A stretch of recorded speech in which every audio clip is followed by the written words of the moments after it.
Good afternoon. The objective today is going to be making small eyes, the good luck eyes, the ones that people tend to wear around their neck to ward away evil or negativity. They're worn as lucky pieces. And this is just a basic video demonstrating a quick way to make these little things for fun or for profit. What we're going to be using is small balls of clay. These small eyes, these are I guess just a little over half an inch or maybe half an inch.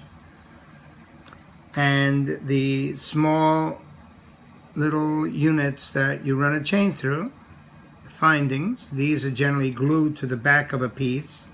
But in this case we're going to make it part of the piece, an integral part of the actual piece that we're going to make. We start by just taking a small ball of clay and we're going to turn into a little circle. Now I use these wonderful little mats which I ordered from Russia. You can find these on Etsy, texture mats. There's a lovely lady who makes them. They're not very cheap, but they are excellent to providing a texture. And then we're going to squeeze down in the center to make a small round ball, just large enough to accommodate the eye, plus the sides that we will adhere the upper layer to. Then at the top we're going to set the pin, as you can see here. We now have on the mat the clay and the finding where we'll run our string or chain through. On top of that, we're going to layer our eye. I'm going to choose an amber colored eye. Make sure it's nice and clean before you set it. And you just place that smack in the middle there and sort of push it in a bit.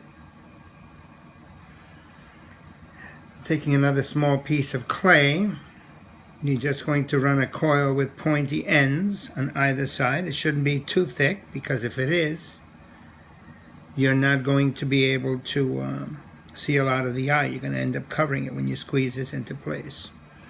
And you bend it right over the top for the upper lid, bringing it outward slightly. That'll form a little point on the sides. And you make another identical one, or close to identical one, for the bottom. You don't need a lot of clay for this. This actually uses a very small amount of product for the result. And if you take into account, the actual product, it's not a very expensive item to make. You do have to find a source for the eyeballs. I find that the best place to purchase these is on eBay or on Etsy. Etsy has some actually incredible suppliers for the eyes because they come in a lot of custom colors and designs and many sizes. Now I'm going to use a separate texture mat for the upper lids. That will both press it into place and give me a texture while I go about it. Pushing downward and slightly upward so as to seal the lower rim of the eyeball into the case, and then the edges on the bottom as well. As you can see, this gave us a little point on either side. And now we will do the same thing using the same texture mat on the upper lid and bringing it around to seal the edges here. And again, help to seal it slightly over the eye. And there you go. There is your finished piece.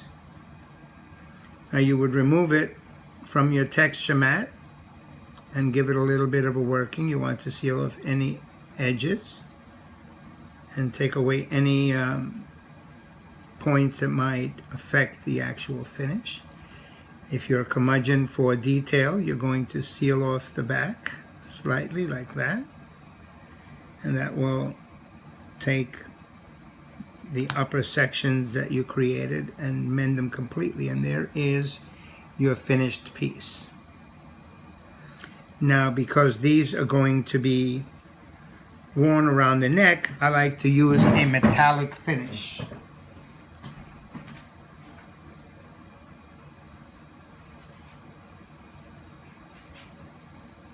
For this metallic finish, I use the Mayron, which is a body powder. It's used to make your body gold, and a small watercolor brush. I just dip it into the powder and brush it onto the piece before I put it into the oven for baking.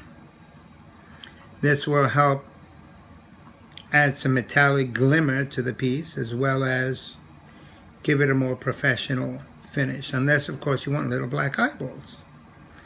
If you want your eyeballs to be black, or whatever color polymer clay you choose, that's up to you.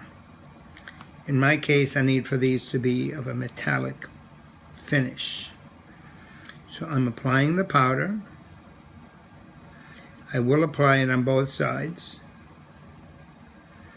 And after it's applied, just gently touch it with my fingers to set it into the clay. This allows you to see some of the texture. I will do the same thing now on the back of the piece.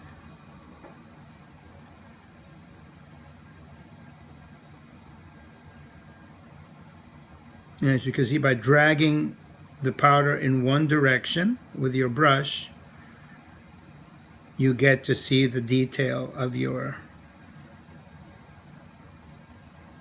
little mats, your texture mats. And there you have it, your finished piece. The only thing we need to do now is bake it in a 260-degree oven for 30 minutes, and it's done. Thank you for watching.